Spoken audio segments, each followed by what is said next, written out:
ametupatia na kujua jinsi gani ambavyo Mungu anahitaji tuitunze miili yetu, na vile ambavyo kwa bahati mbaya au kwa kutojua tumeiharibu, na jinsi ambavyo anaweza kutusaidia namna ya kurekebisha miili yetu ili tuweze kuwa na afya njema kimwili, kiroho na kiakili, tupate kumtumikia vema.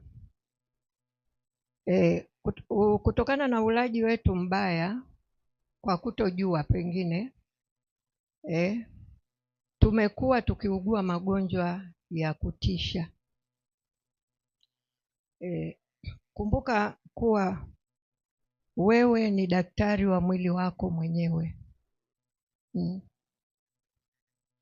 Na wewe ndiwe unayetakiwa uwe mlinzi wa mwili wako. Na Bwana asema hivi katika Kutoka 15:26, nawe utaisikia kwa bidii sauti ya Bwana Mungu wako, na kutega masikio usikie maagizo yake, na kuzishika amri zake. Nami sitatia juu yako maradhi yoyote niliyowatia Wamisri, maana mimi ndimi Bwana nikuponyaye. Kwa hiyo jinsi tunavyokula na kunywa ndivyo tutakavyokuwa tumeboresha afya zetu au kuharibu afya zetu. Na Mungu amesema kwa kinywa cha nabii Isaya 55 mstari wa 2 na wa 3. Isaya 55 mstari wa 2 na wa 3, nisikilizeni kwa bidii mle kilicho chema. Kwa hiyo kunatakiwa bidii katika kuboresha afya zetu, na kunatakiwa kuwa karibu zaidi na Mungu, kumsikiliza. Je, katika mwili huu jinsi alivyouumba, aliumba huu mwili na kuupa chakula gani mwanzoni? Na kama vile ambavyo tunajua mtu, hata kama mtu ametengeneza gari au amenunua gari, anapewa kitabu cha jinsi hicho chombo atakavyoweza kukitumia. Na utaona kwamba magari mengine anaambiwa hili ni gari la diesel, hili ni petroli. Sasa usiposoma vizuri kile kitabu ukaenda kuweka diesel badala ya petroli, hilo gari litakaa vizuri? Haliwezi kukaa vizuri. Ndio maana katika Mwanzo 1:29, baada ya Mungu kumaliza kumuumba mwanadamu, hakumwachia tu kwamba achague nile nini nichukue nini. Akasema, Bwana asema hivi, tazama nimekupa kila mche utoao mbegu ulio juu ya uso wa nchi, itakuwa ndicho chakula chako. Hiyo ndio maelekezo ya Mungu kufuatana na jinsi ambavyo ameumba huu mwili. Pengine tutasema kwamba sasa kama maagizo ya Mungu yalikuwa hivyo, ni vipi basi tumeona watu tunakula nyama? Tuko pamoja? Kwa sababu yeye alipomaliza kuumba mwanadamu akamwambia, nimekupa kila mche utao mbegu uliojaa nchi, itakuwa ndio chakula chako. Na Adamu alipofukuzwa pale kwenye bustani ya Edeni, akaambiwa sasa atailima ardhi na atakula sasa mboga za kondeni. Maana baada ya dhambi, na maana mwanadamu sasa angeingia katika laana ya magonjwa, si ndio? Maana ameshamwasi Mungu. Kwa hiyo Mungu akampa mboga za kondeni kama dawa, ili angalau asifikie katika hali mbaya sana katika afya. Kwa hiyo Mungu aliweza kumhurumia mwanadamu, kama vile ambavyo Adamu alipokosa akaona yuko uchi, akakimbia akajikatia majani ili ajifunike. Mungu hakumwacha kwa sababu ile majani alikuwa hayamsitiri. Mungu alimpatia ngozi ili ajisitiri, na hapo ndipo ilianza kuwa uuaji ukawepo hapo, maana haukuwa mpango wa Mungu kwamba kiumbe chochote kitolewe maisha. Mshahara wa dhambi ni nini? Ni mauti, bali karama ya Mungu ni uzima wa milele katika Kristo Yesu Bwana wetu. Kwa hiyo wapendwa,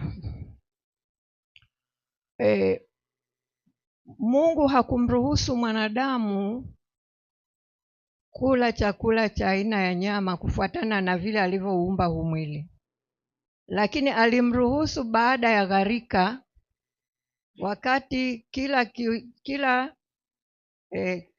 kila mche, kila kitu katika ardhi kilikuwa hakipo, na mwanadamu alikuwa anaishi miaka mingi wakati akiwa ni mdhambi tayari. Kwa hiyo kusudi la Mungu kumruhusu mwanadamu kutumia vyakula kama hivyo ilikuwa kwanza ni kwamba hakukuwa na chakula, lakini pia angeweza tu kuchipusha tena mara nyingine kwa haraka, lakini ilikuwa apunguze umri wa mwanadamu. Tunajua kwamba wakina Adamu na kina Mesusela na wote hao wa awali waliishi miaka mpaka 969, 930. Lakini baada ya hapo mwanadamu sasa akawa anaishi wastani wa miaka 70. Tuko pamoja? Kwa hiyo lakini hata hivyo chakula hicho kilitolewa kwa masharti maalum ambapo hayapo sasa kwa watumiaji. Ilikuwa damu na mafuta visiliwe pamoja katika Mwanzo 9. Hebu tusome pale Mwanzo 9, wakati walipotoka ndani ya gharika, kwamba Mungu aliwaambiaje sasa. Maana ndio mara ya kwanza hapo wanaruhusiwa na Mungu kula kama wanaita chakula cha dharura au emergency food, chakula cha dharura, maana wanatoka kwenye gharika. Mwanzo 9 ngapi? Anzia mstari wa kwanza hapo tunakuendelea. Anasema, Mungu akambariki Nuhu na wanawe akawaambia, zaeni mkaongezeke mkaijaze nchi. Kila mnyama wa katika nchi atawaogopa ninyi na kuwahofu, na kila ndege wa angani pamoja na vitu vyote vilivyojaa katika ardhi na samaki wote wa baharini vimetiwa mikononi mwenu. Kila kiendacho kilicho hai kitakuwa chakula chenu. Kama nilivyowapa mboga za majani, kadhalika nawapeni hivi vyote. Bali nyama pamoja na uhai, yaani damu yake msile. Hakika damu yenu ya uhai wenu nitaitaka, na kwa mkono wa kila mnyama nitaitaka, na kwa mkono wa mwanadamu, kwa mkono wa ndugu ya mtu nitataka uhai wa mwanadamu. Atakayemwaga damu ya mwanadamu, damu yake huyo itamwagwa na mwanadamu, maana kwa mfano wake Mungu alimfanya mwanadamu. Nanyi zaeni mkaongezeke, zaeni sana katika nchi, mkaongezeke ndani yake. Mungu akamwambia Nuhu na wanawe pamoja naye akasema, mimi tazama, nalithibitisha agano langu nanyi, tena na uzao wenu baada yenu. Mpaka hapo panatosha. Kwa hiyo kwa mara ya kwanza Mungu anampatia mwanadamu kula chakula cha nyama. Tunajua kwamba kutoka uumbaji mpaka gharika ni miaka 2000, si ndio? Kwa hiyo miaka 2000 yote mwanadamu hakutoa ruhusa ya Mungu hakutoa ruhusa kwamba mwanadamu aweze kutoa uhai wa kiumbe. Tuko pamoja jamani? Kwa hiyo mwanadamu akaendelea kutumia vyakula hivyo, na ilikuwa wakati ule, si tunaonaga wanyamapori, watu wanaokula wanyamapori, yaani ilikuwa wanakula kwa mtindo ule. Sio kama hivi mtu anaenda buchani anakata nyama tu anaenda kuchemsha, kwa sababu alisema hata tone moja la damu utakapokula utadaiwa kama vile umemuua mtu.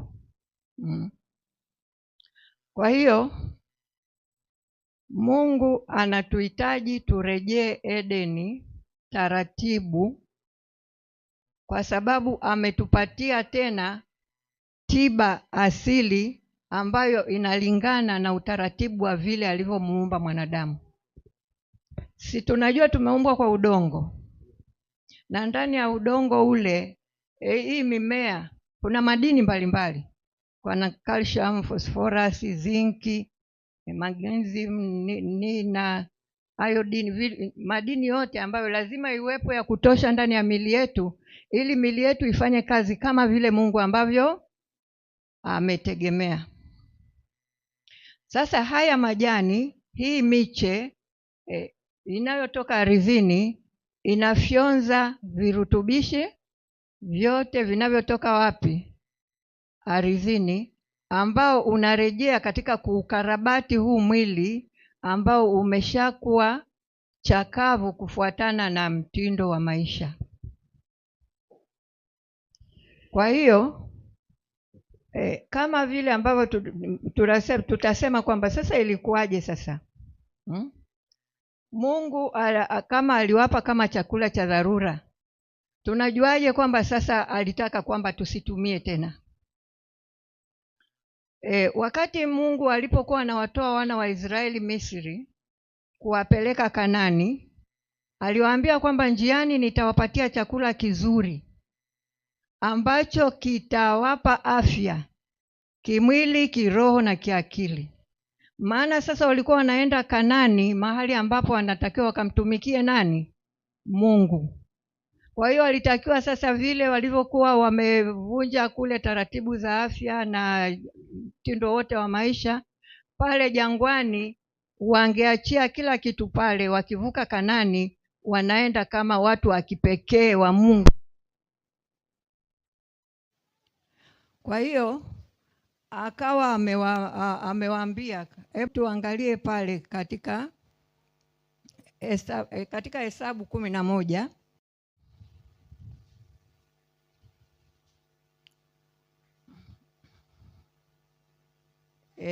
Tuanzie pale mstari wa 4. Anasema kisha mkutano wa wafuasi waliokuwa kati yao wakashikwa na tamaa. Wana wa Israeli nao wakalia tena wakasema, nani atakayetupa nyama tule? Endelea. Mstari wa 5 anasema, twakumbuka samaki tuliokula huko Misri bure, na yale matango na matikiti na mboga na vitunguu swaumu, lakini sasa roho zetu zimekauka, hapana kitu chochote, hatuna kitu cha kutumaini isipokuwa hii mana tu. Na hiyo mana ilikuwa mfano wa chembe za mtama, na kuonekana kwake kulikuwa kama kuonekana kwake bedola. Watu wakazunguka na kuikusanya, kisha wakaisaga kwa mawe ya kusagia au kuitwanga katika vinu, kisha wakaitokosa nyunguni na kuandaa mikate, na tamu yake ilikuwa kama tamu ya mafuta mapya. Umande ulipoangukia marango wakati wa usiku, hiyo mana ilianguka pamoja nao. Basi Musa akasikia watu wakilia katika jamaa zao zote, kila mtu mlangoni pa hema yake, na hasira ya Bwana zikawaka sana. Musa naye akakasirika. Musa akamwambia Bwana, mbona umenitenda uovu mimi mtumishi wako? Kwa maana sikupata neema machoni pako, hata ukanitwika mzigo wa watu hawa wote juu yangu. Je, ni mimi niliyewatungisha mimba watu hawa wote? Je, ni mimi niliyewazaa? Hata ikawa wewe kuniambia haya, wachukue kifuani mwako, mfano wa baba mwenye kulea achukuavyo mtoto anyonyaye, uende nao mpaka nchi uliowapia baba zao. Nipate wapi nyama ya kuwapa watu hawa wote? Kwani kunililia wakisema, tupe nyama tule tupate kula. Mimi siwezi kuwachukua watu hawa wote peke yangu, kwa kuwa ni mzigo mzito sana. wa kunishinda.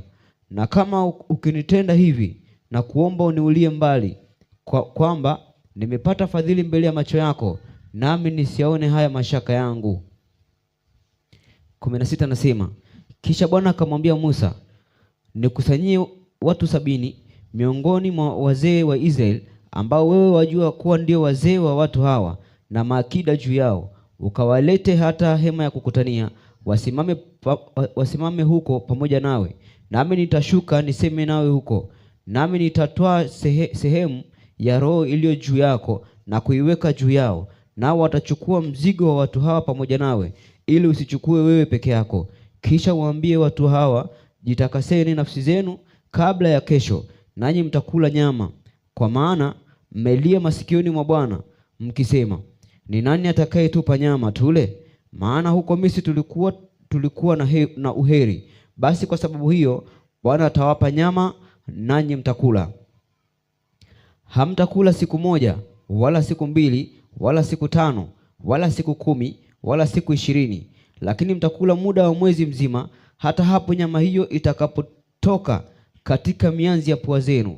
Nanyi mtaikinai, kwa sababu mmemkataa Bwana aliye kati yenu, na kulia mbele zake mkisema, tulitoka Misri kwa maana gani?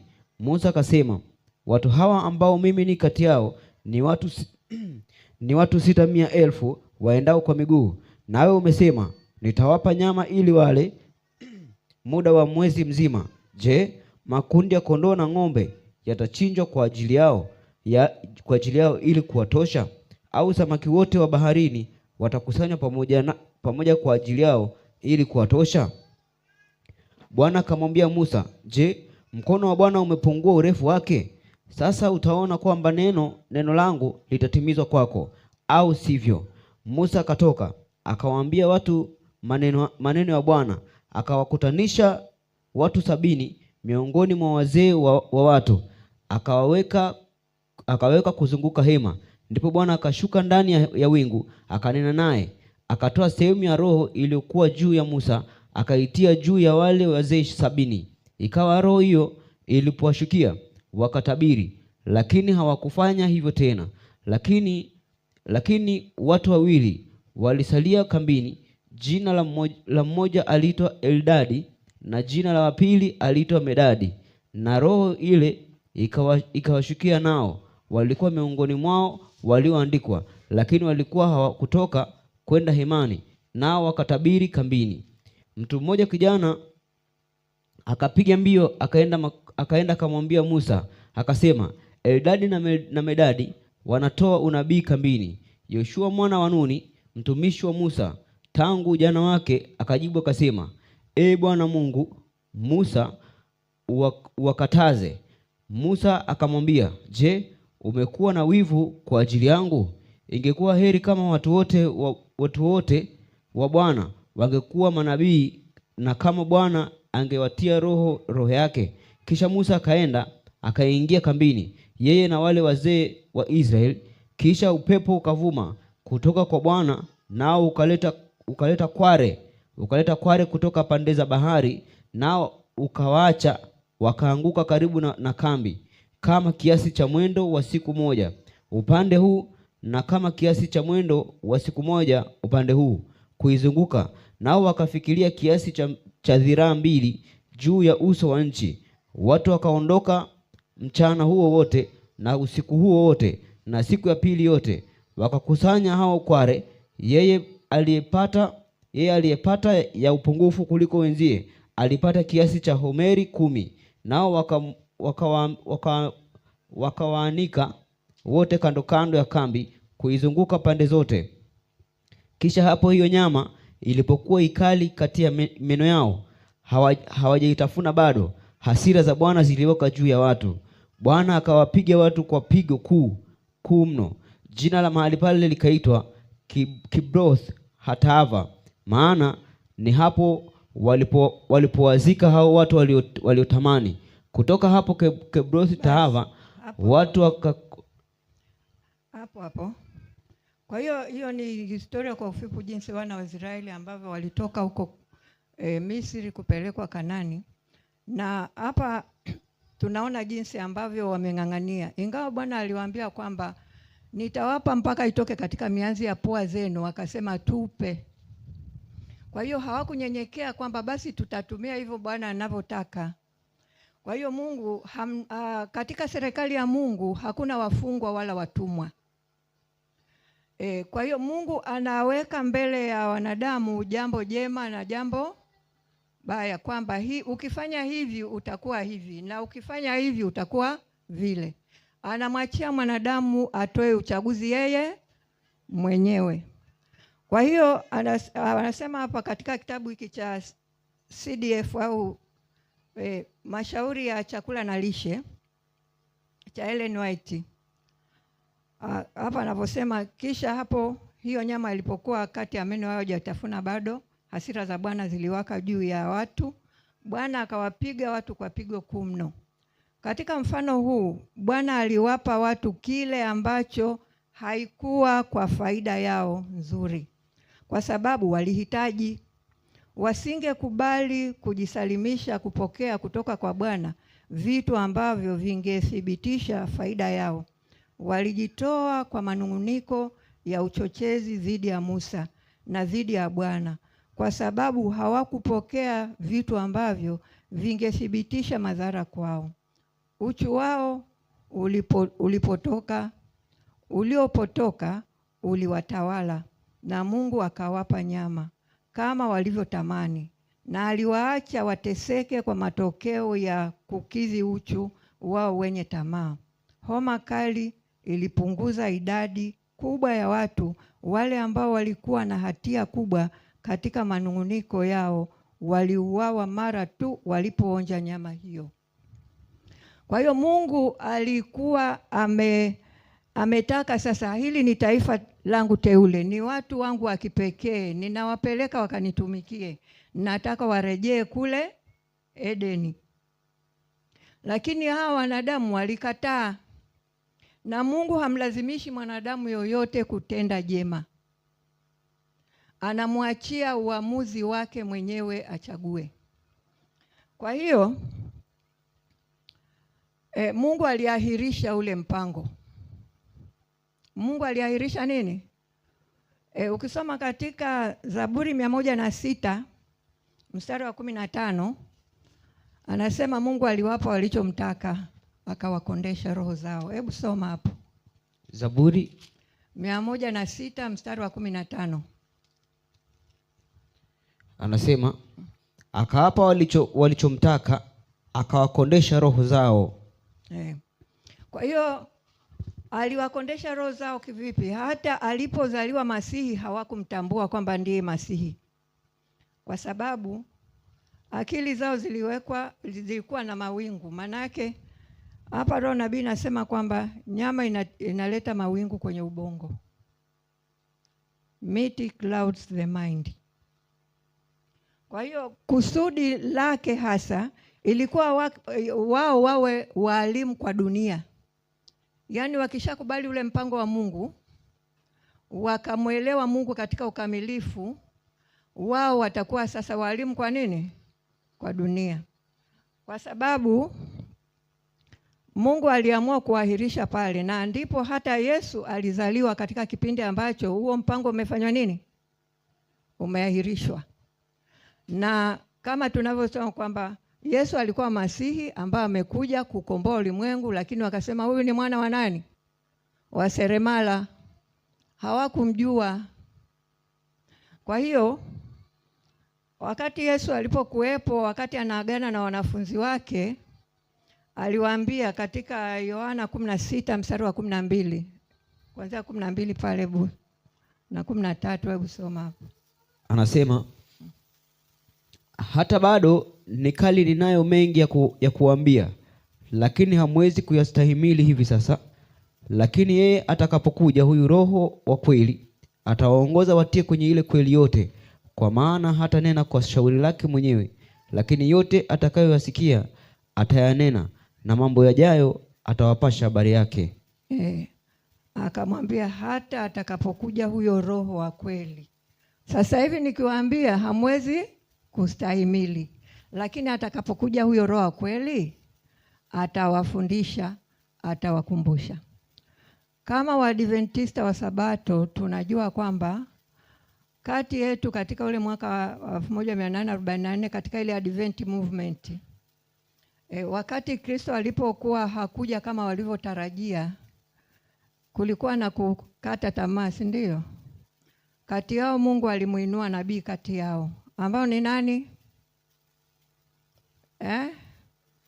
Ellen G. White. Kwa hiyo Ellen G. White ndio akapewa mafunuo wakati hawakurudi, akaonyeshwa sanduku la agano. Katika ile sanduku la agano ndani yake kulikuwa na kopo la mana, na kulikuwa na fimbo ya Haruni, na kulikuwa na mbao mbili za mawe, na zile za amri 10, na amri ya 4 ikiwa iking'aa sana kwa utukufu. Maana wakati wanamsubiri Kristo ilikuwa bado ni wanatunza siku ya Jumapili. Kwa hiyo wakaelekezwa kwamba waweze kutunza nini? Sabato. Lakini pia wakaambiwa ile fimbo ya Haruni sasa ni nani? Ni Kristo ambaye ndiye kuhani mkuu patakatifu pa patakatifu mbinguni. Lakini pia wakaambiwa kopo la mana lilikuwa ni ujumbe wa afya, na ni ile mana walioikataa wale Waisraeli kule jangwani. Na Waisraeli walivyokataliwa, Mungu aligeuzia injili kwa mataifa, si ndio? Wale waliopokea ujumbe ule wa 1844 ndio Waisraeli wa kiroho ambao walikuwa wanamsubiri Yesu, ambao wamechukua sasa ile nafasi ya wale, yaani sasa ndio watoto wa Ibrahimu. Maana isema kwamba hata kama wote watakataa kumkataa Ibrahimu, Mungu atamuinulia Ibrahimu watoto katika mawe. Kwa hiyo wale ambao sasa wanatolewa katika Misri ya duniani, maana Misri si dunia, wote si tulikuwa Misri, lakini tumeisikia sauti ya Mungu, kwa sababu injili haiwezi kuhubiriwa mtu akiwa Misri. Ndio maana waliambiwa watoke. Kwa hiyo tumetoka. Sasa tunavyotoka, Mungu anatufundisha. Hatulazimishi, hatushurutishi. Anatufundisha kwamba turejee Edeni. Maana sasa hatuendi Kanani ya hapa duniani, tunaenda Kanani ya wapi? Ya mbinguni.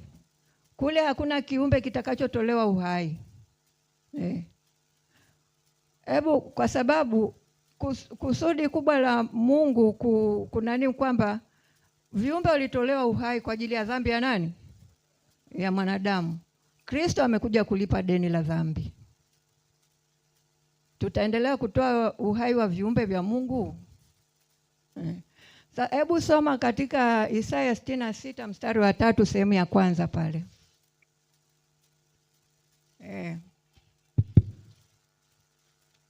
66:3 anasema, yeye achinjaye ng'ombe ni kama yeye amuaye mtu, na yeye atoaye dhabihu ya mwana kondoo ni kama yeye avunjaye shingo ya mbwa, na yeye atoaye matoleo ni kama yeye atoaye damu ya nguruwe, na yeye afukizaye uvumba ni kama yeye abarikie sanamu. Naam, wamezichagua njia zao wenyewe, na nafsi zao zitafurahia machukizo yao. Hapo ilikuwa nataka sehemu hiyo ya kwanza kwamba hakuna tofauti kati ya kumuua mtu na kumuua mnyama, si ndio?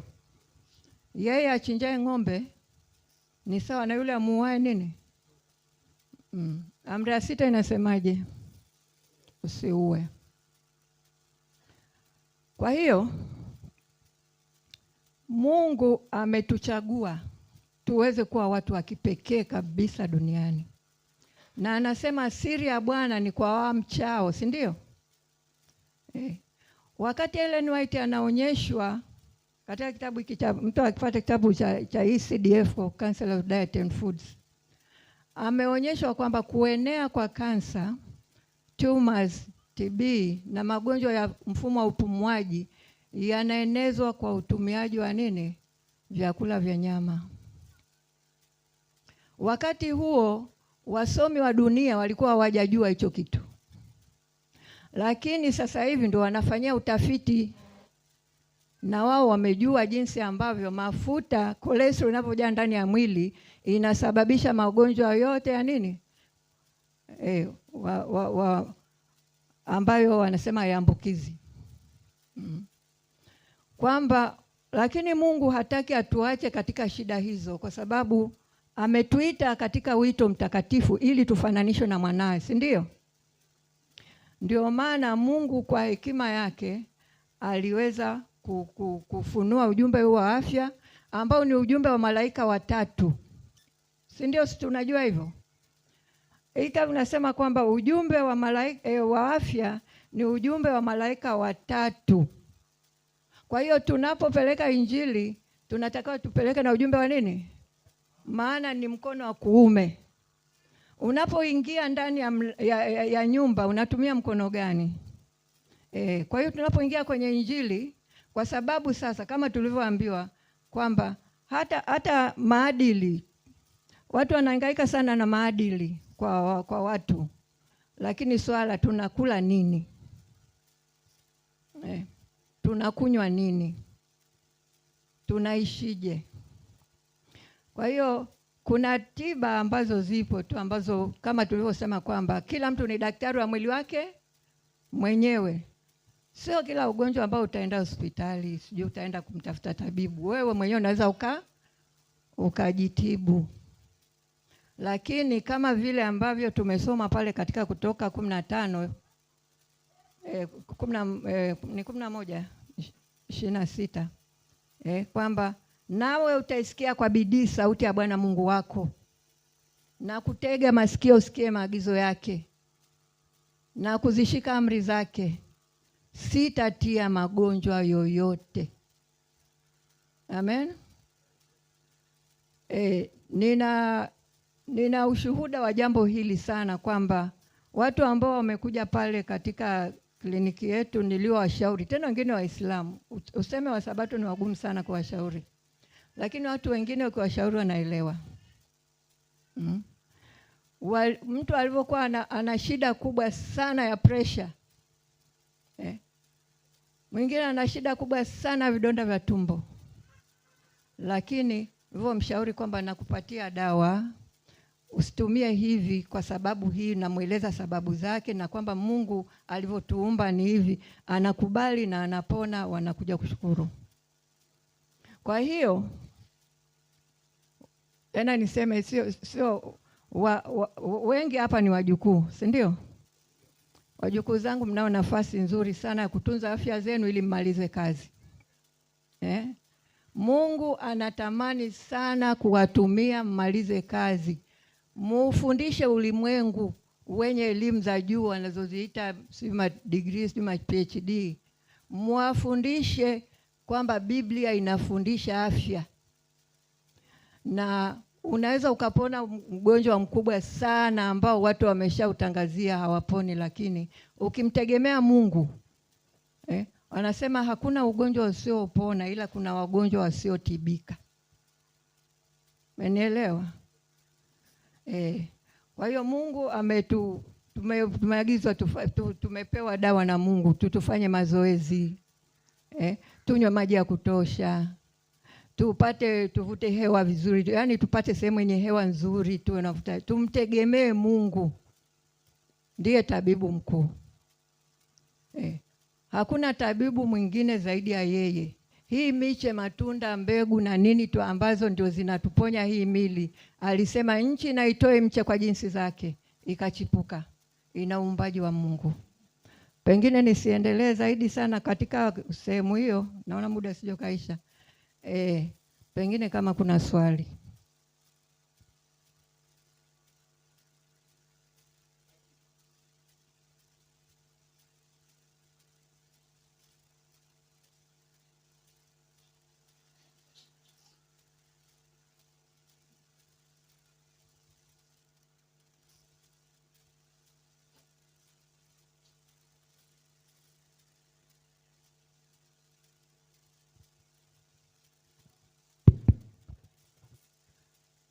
Asante mkufunzi, lakini mimi nipenda nijue, na tumesikia Mama White anavyozungumzia kuhusu ulaji wa nyama kinukuu wa Israeli, lakini pia nimejaribu kuifuatilia na hii Hesabu 11. Walilalamika, baadaye na Musa akamlalamikia Mungu, na baadaye Mungu naye akawapa chakula cha nyama, lakini aliwapa na aliwaambia kwamba sitawapa kwa siku moja au siku 10 au siku 20, ni mwezi mzima. Na baada ya kupata chakula hicho, kilichotokea kwamba walipunguza mambo ya kiroho na hatimaye kuna vitu vingi vilianza kuwapita. Lakini nilikuwa najaribu kulinganisha kwenye Mwanzo 9, baada ya kuwa Nuhu anatoka kwenye gharika, aliwapa hicho chakula. Ile fungu la 3. Sasa kama Mungu alifahamu ya kuwa kwamba nyama zina madhara, kwa nini asingeanza kusimika msingi kwa Nuhu huku? Baadaye aliwaruhusu wakaendelea kula, kuja kufika kwa hawa na Israeli akazuia tena kwa kasi, na ndio maana walianza manunguniko na malalamiko. Sasa ni nini hasa Mungu ambacho alichokifanya huku? Baada ya kuwa ameteketeza waovu wote, angesimikia moja kwa moja. Nilikuwa nasoma fungu hili kwenye lugha ile ya Kiswahili cha kisasa, inasema kwamba aliwapa kwamba kama nilivyowapa mboga za makondeni, ninawapa na wanyama pia, ili wakaendelee kutumia. Sasa kwa nini huku alimruhusu asingesimikia kukataa moja kwa moja, na hatimaye mpaka madhara alipotokea watu wakazoea nyama kuwa ni chakula vitamu, akaja tena akakataa?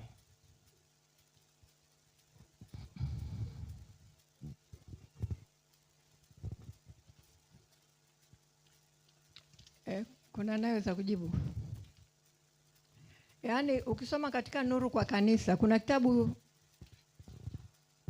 wewe umepitia vitabu vya Ellen White, unafahamu. Kuna kitabu kinaitwa Nuru kwa Kanisa. Katika kile kipengele kinasema vyakula vya nyama. Anasema kwamba kusudi ambalo Mungu aliwapa nyama ni kupunguza umri wa mwanadamu wa kuishi. Na kuna kitabu kimoja kinaitwa Council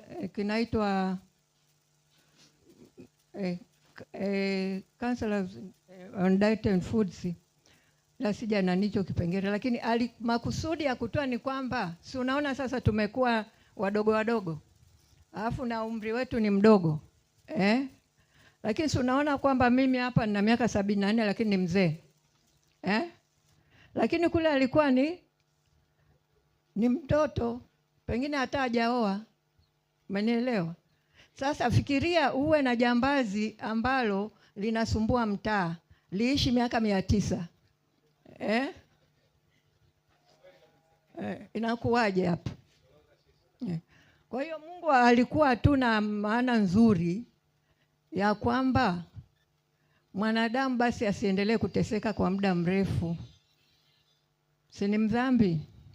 Basi bora afe tu, apumzike.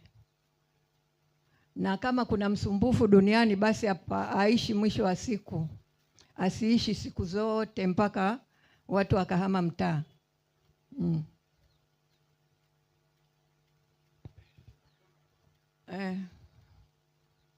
Asante.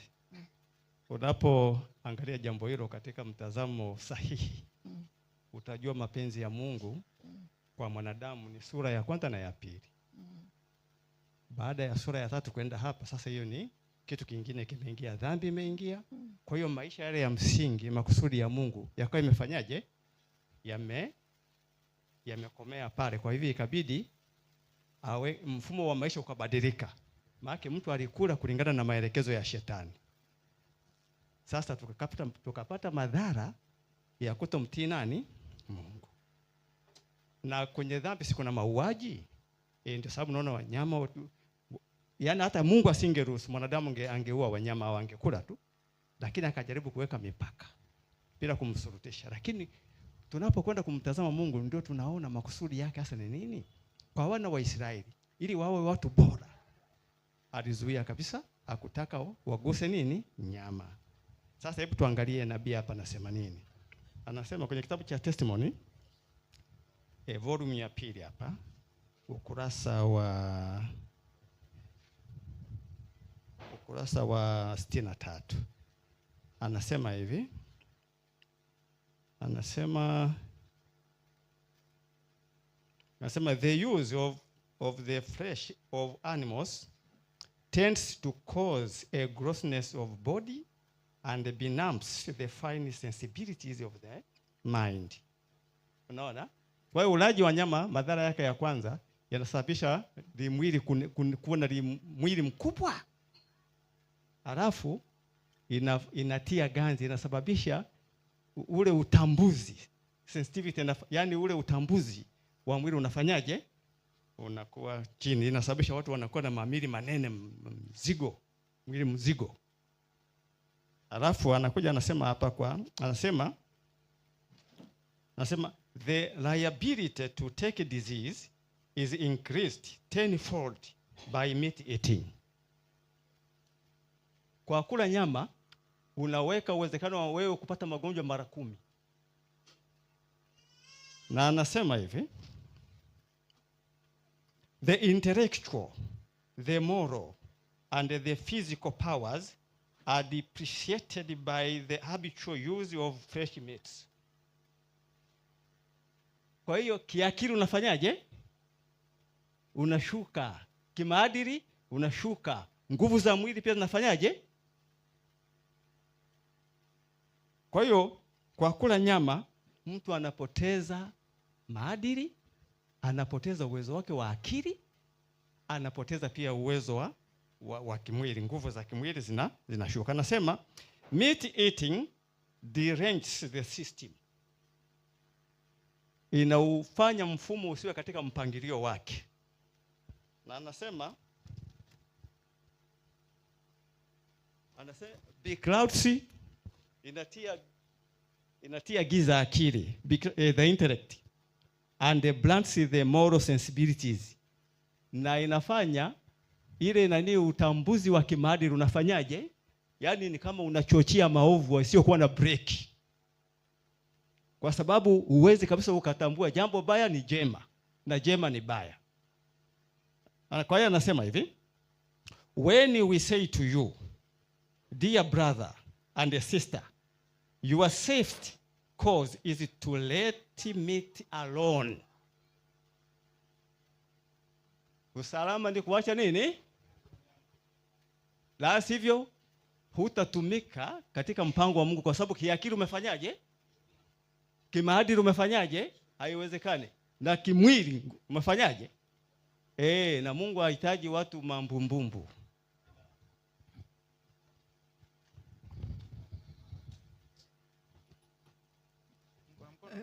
Huyo ameridhika.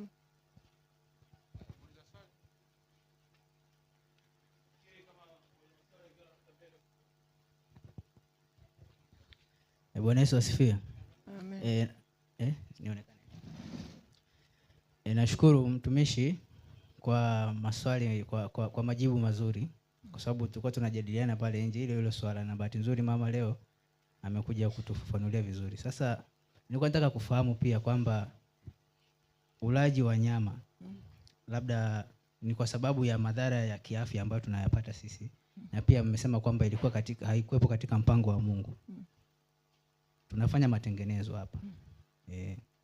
Na tunajua nyama za sasa hivi pia nyingi zinadungwa masindano, na wanyama vitu wanavyokula pia vinasababisha magonjwa yanazidi kukua kwa kasi. Kwa hiyo nje na hapo sasa, mimi leo kwa mfano kama labda ninafuga samaki mwenyewe, ninakuwa na bwawa langu pale nyumbani, nakuwa nafuga mwenyewe, nalisha mwenyewe, alafu nakula samaki wawili kwa mwezi au mmoja kwa wiki. Je, wana madhara gani katika imani?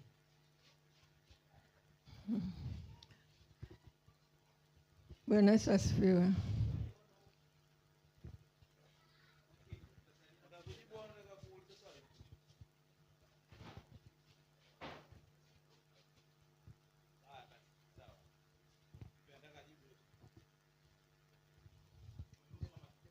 Ajibu tu. Amen. Bwana ni mwema wakati wote.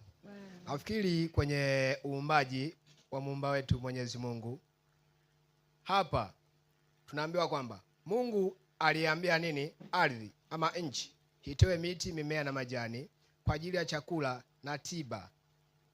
Hii inayosoma hapa ni King James. Ila kwa sasa hivi kama alivyosema mama, kutokana na ukaidi wetu na tamaa zetu, na Biblia zetu sasa hivi zinakuwa zina makato ya maandiko ya Mwenyezi Mungu, ambao tena baada hii Mwanzo 1:11 anakuja kurudia tena kwenye nini pale nini mimea ya nini ya kondeni kwenye Kutoka. Bado anaendelea kuruhusu tena kuambia wanadamu tena waendelee kula nini mimea ya kondeni, sio nyama. Ila ni sisi wenyewe ukaidi wetu, na ndio maana tunakuta kwamba kule wanakuja kuachiliwa nini, wamepewa kula hizo nyama zao na nini, na madhara ndio haya. Huu ni ukaidi wetu. Lakini Mungu alionya tangu kwenye uumbaji, tule miti, mimea na majani kwa ajili ya chakula na tiba. Amina.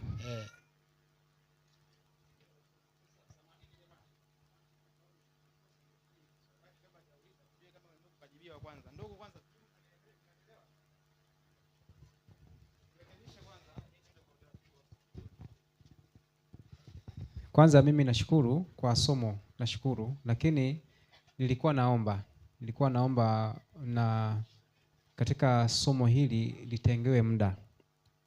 Kimimi limejibiwa, ila najaribu kuulizia kwa wengine, ila kimimi limejibiwa.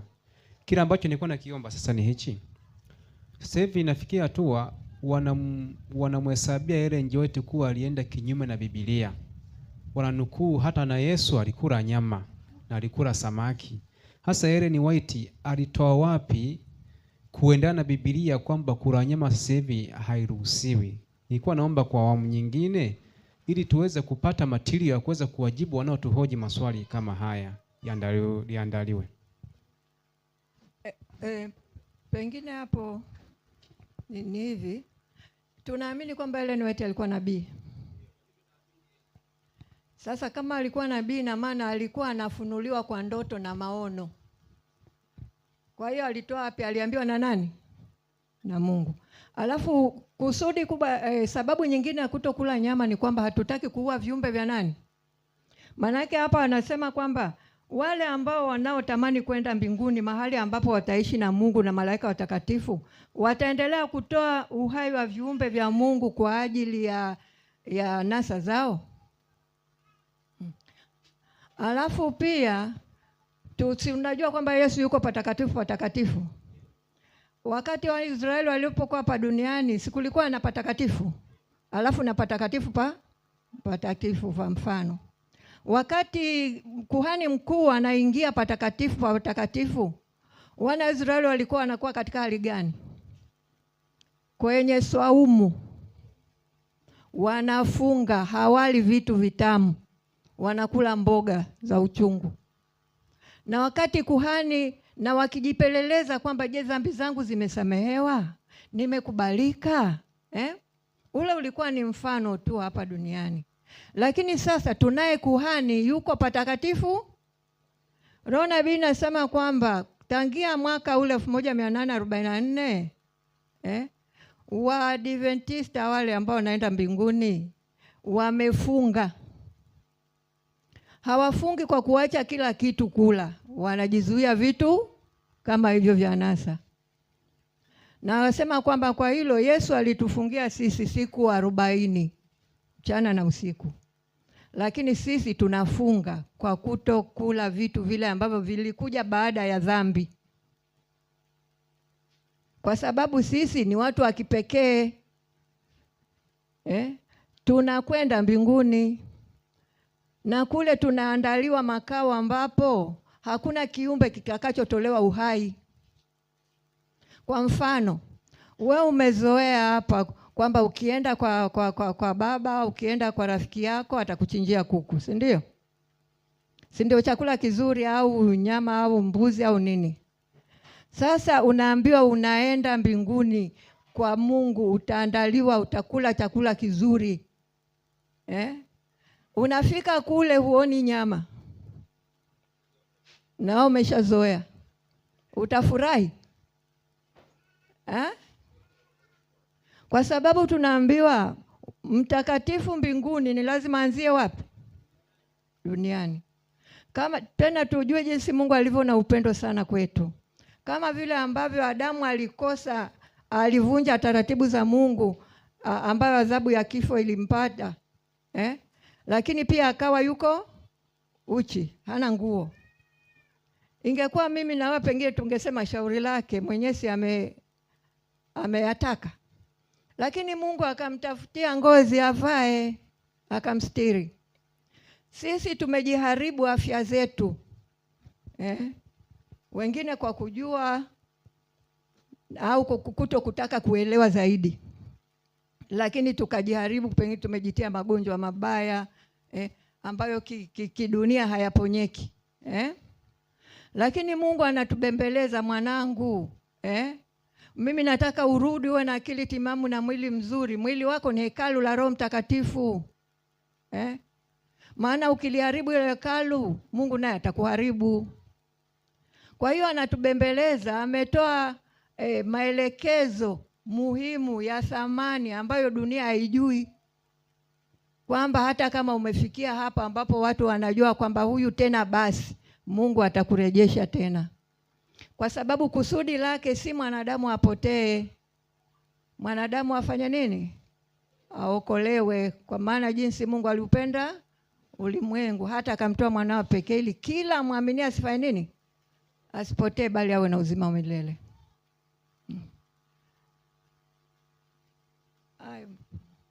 Huyu amejibiwa. Tumuulize kama amejibiwa. Nataka kumjibu tena. Basi jibu. Asante, naomba kumjibu huyu wa samaki. Wakorintho wa kwanza 15:38, nitaanzia 38 na 39. Lakini Mungu huipa mwili kama apendavyo, na kila mbegu mwili wake. 39 ambao ndo kwenye point.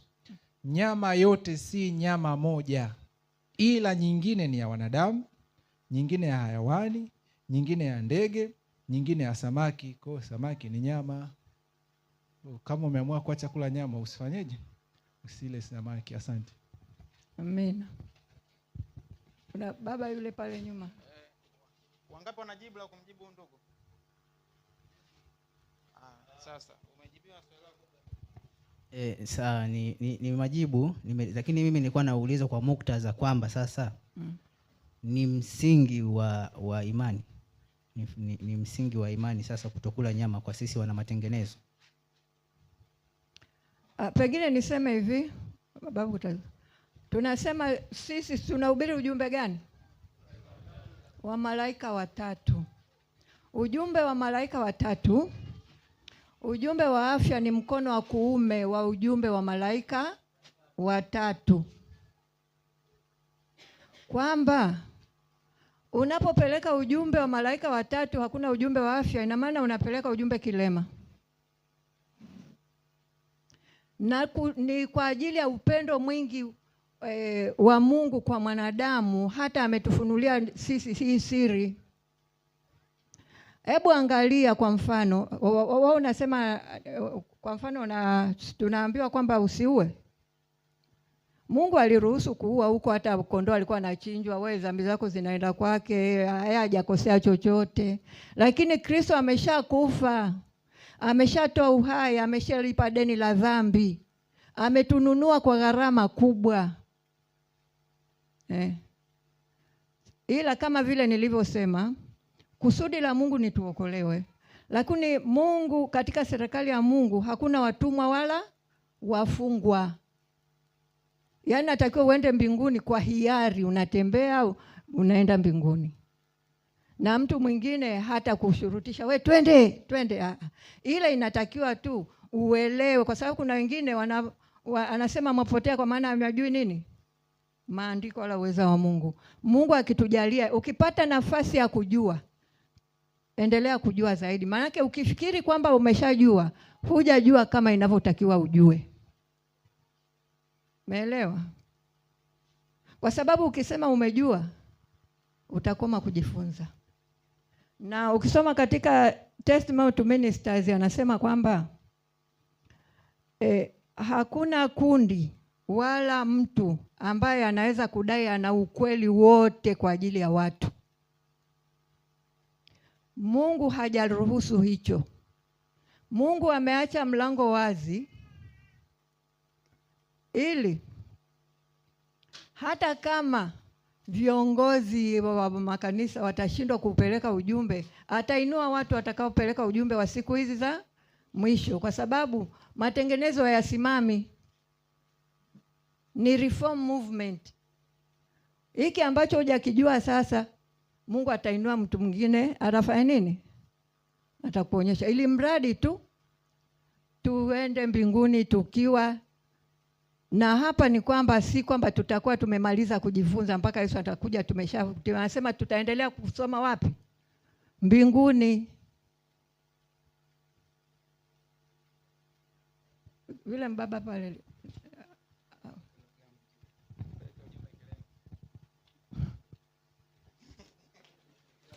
Sawa, huyu baba anaongezea hilo. Unaongezea tena. Sasa yule kanyosha. Sasa ukashajibiwa amefika. Ngoja tu ni nani. Ndio maana tupo katika study, tu lazima na tunani, kuna hii kitabu cha matukio siku za mwisho. Inasema watu wa Mungu uthamini afya zao. Nasema matengenezo ya afya nilionyeshwa ni sehemu ya ujumbe wa malaika yule watatu.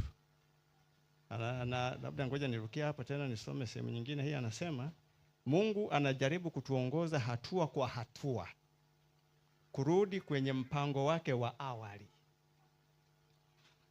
Kuwa mtu anapaswa aishi kwa kutumia mazao ya asili ya nchi.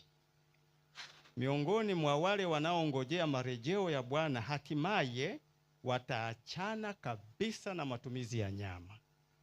Nyama itakoma kuwa sehemu ya chakula chao.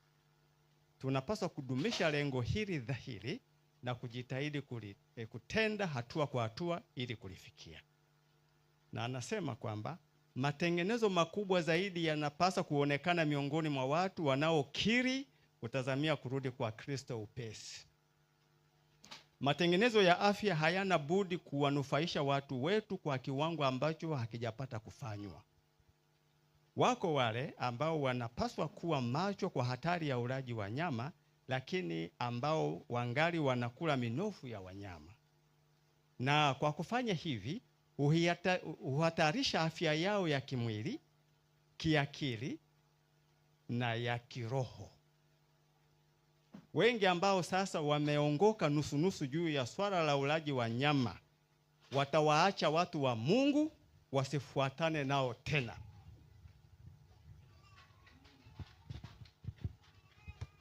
Nimalizia hapa.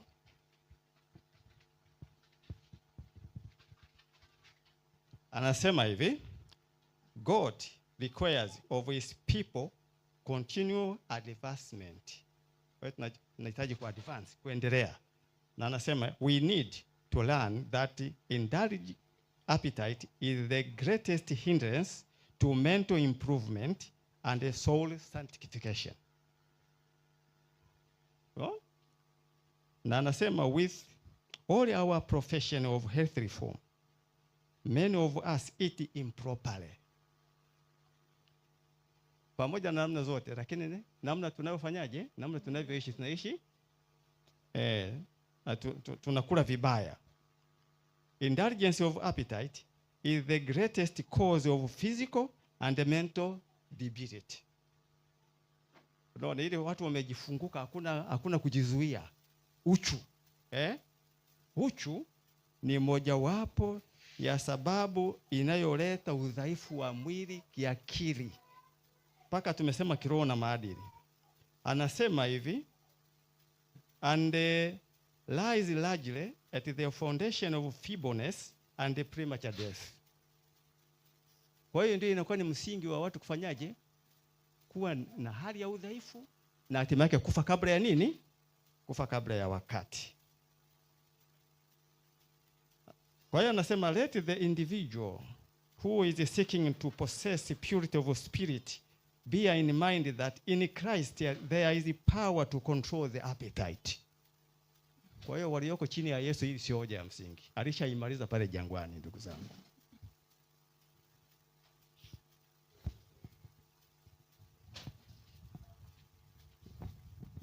Bwana Yesu asifiwe.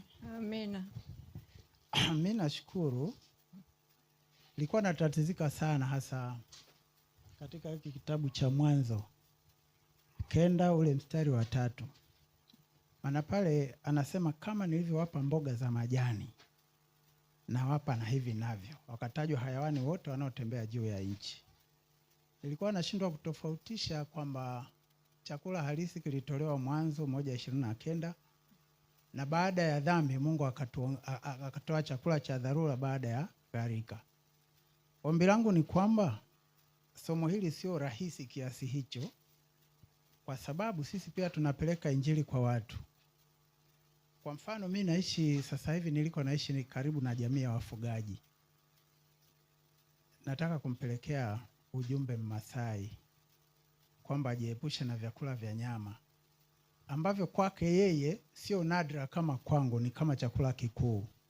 Halafu tunakutana katika mjadala, labda ananiuliza swali, imekatazwa wapi kwenye Biblia?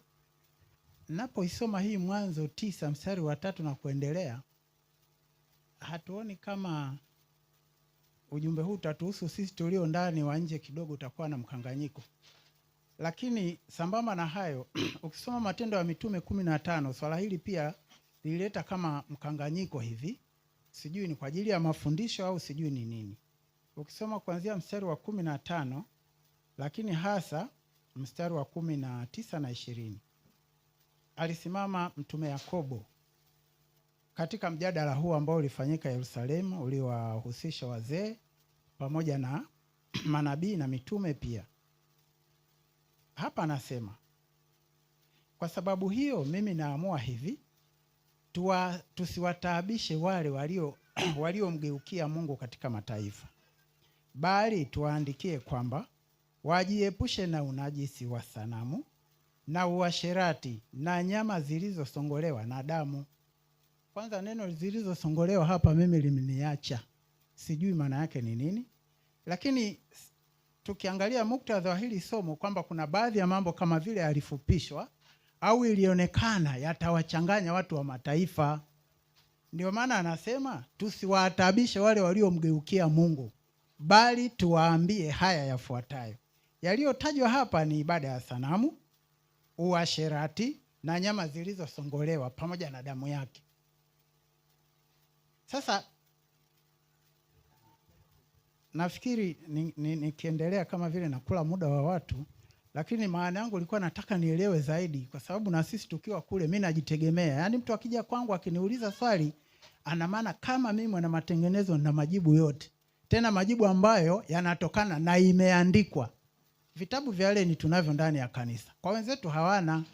Na hili nalo la mitume hapa limekaaje? Bwana Yesu asifiwe. Jamani, Bwana Yesu asifiwe. Amina. Ukishaitwa mwana matengenezo lazima magombo yote yapi? Hata yale ambayo yanakinzana na kile unachokiamini yatasomwa. Hata yale mafungu ambayo ukiliangalia mbona la lenyewe linafanya nini? Linasomwa.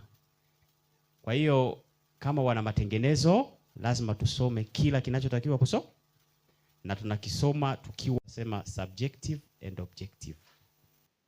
Subjective unasoma kutetea,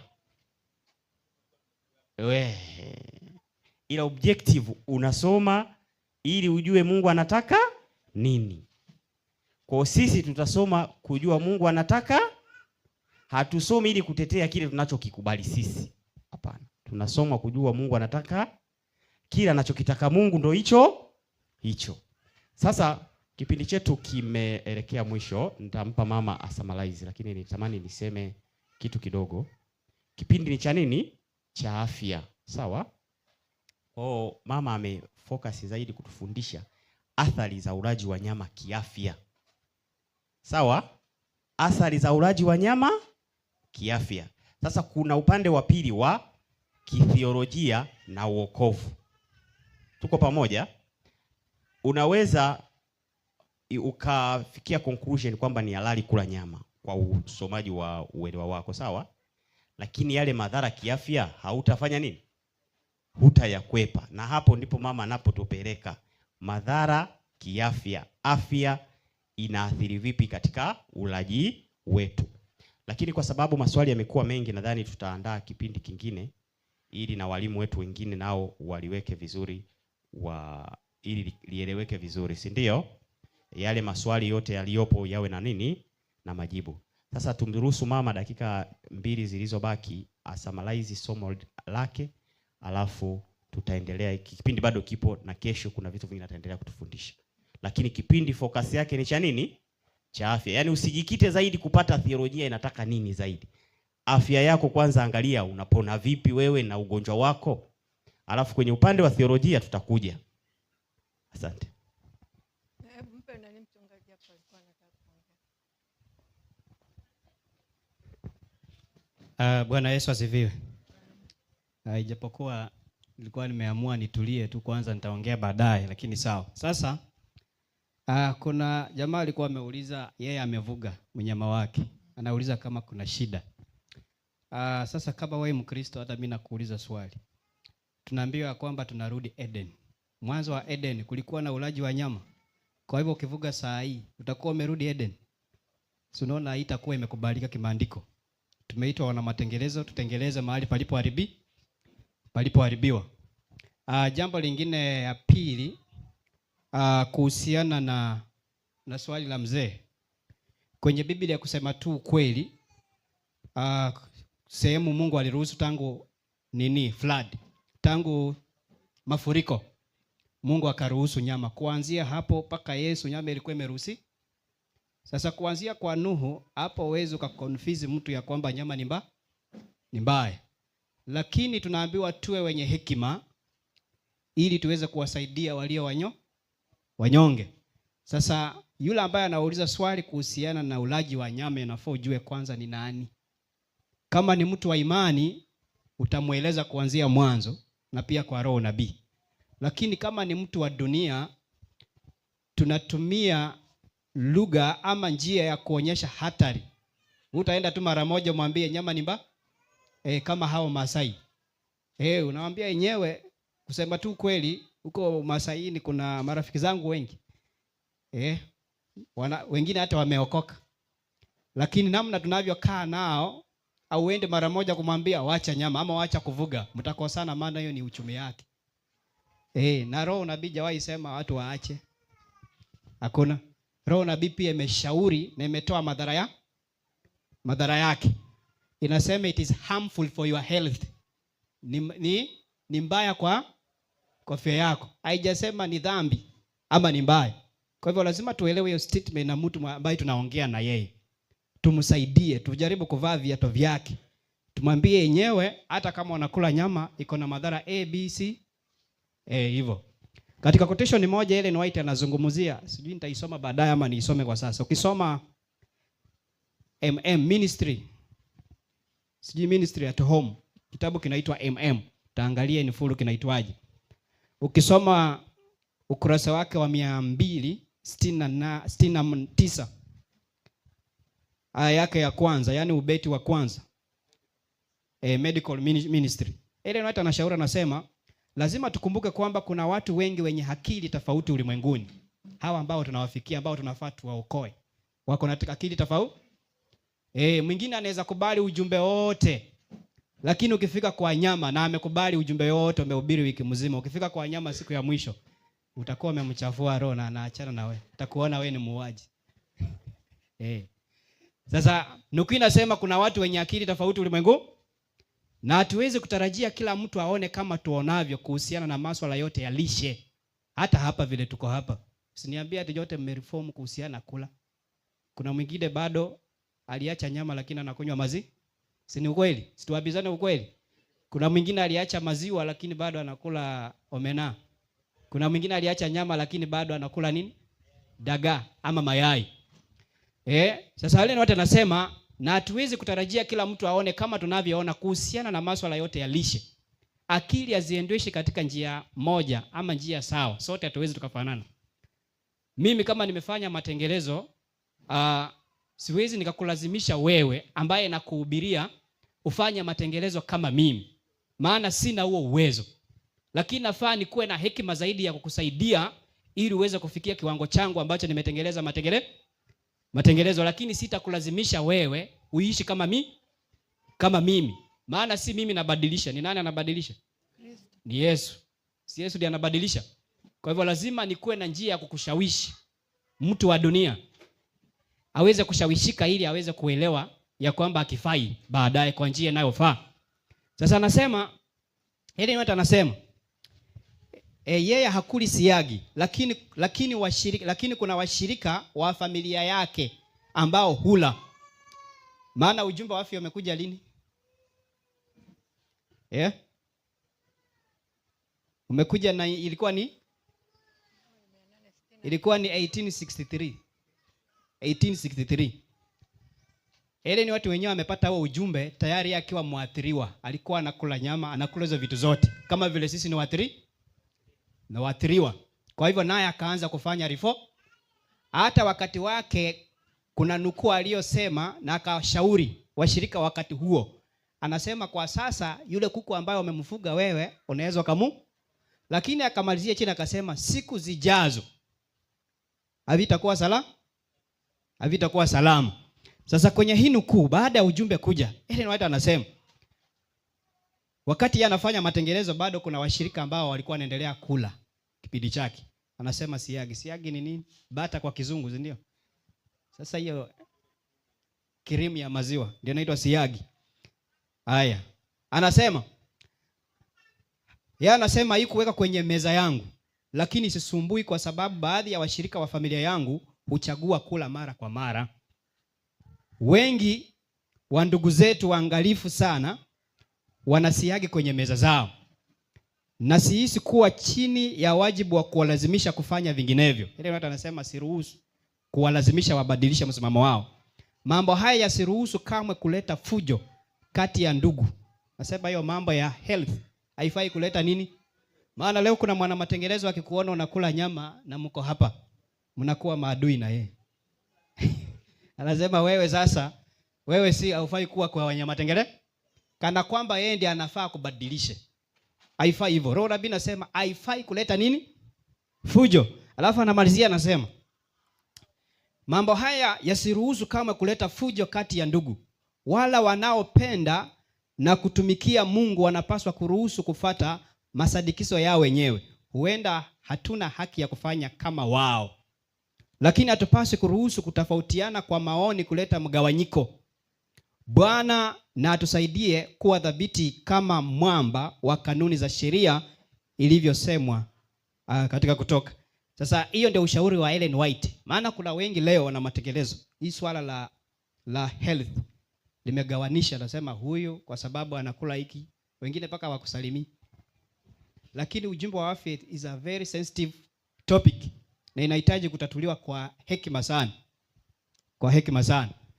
Kwa hivyo sijui kama umeelewa ndugu yangu. Kwa hivyo tunapowaendea watu wa nje tunaonyesha hatari ya ulaji wa nyama kwa nawafundisha tu vizuri hivyo. Kisha polepole Mungu atamfungulia polepole kama vile wewe ulivyoelewa polepole. Lakini usisimame mbele yake mara moja utamfungia mlango. Mungu awabariki. Amen.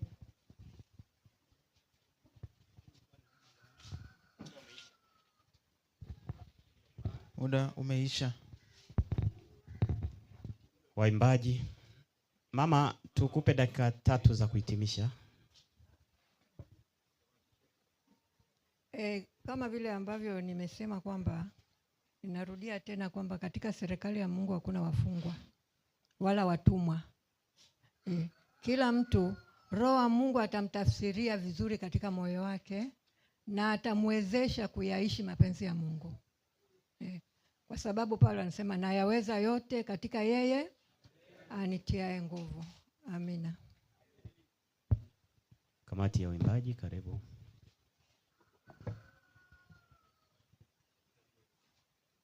Tunapo